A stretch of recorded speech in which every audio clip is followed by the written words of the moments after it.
Pokračujeme v škole vrúbľovania. Dnes vám pán profesor predvedie spojkovanie. Spojkovanie robíme najmä pri mladých 1- až 2-ročných potníkoch. Chcem pripomenúť, vážení priatelia, že napríklad pri jabloniach je to potník M9, ako v našom prípade, slaborastúci, alebo stredne silne rastúci MM106. Pri hruškách je to Dula. Pri čerešniach veľmi vás prosím, potník Gizel A5 alebo Mahalepka, nie bujne rastúce. Pri slivkovinách Saint-Julien. A tak by som mohol hovoriť aj pri višniach a pri ďalších druhoch. Toto spojkovanie už vyžaduje určitú rutínu toho, ktorý to robí.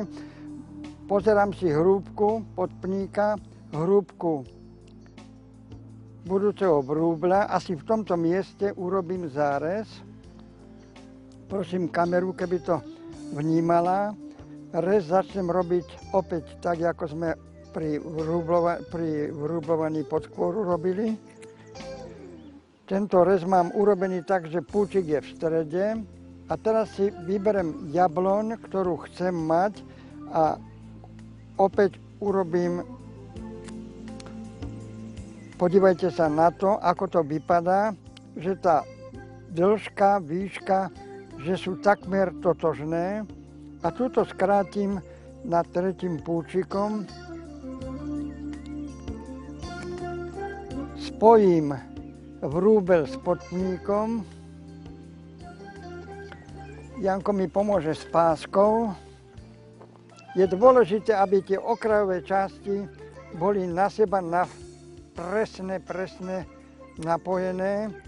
Keby sa vám to nedarilo z obidvoch strán, tak minimálne aspoň jedna strana, jeden bok, ktorý je, aby bol perfektne uviazaný. Opäť začínam od spodu, dostanem sa hore nad púčik.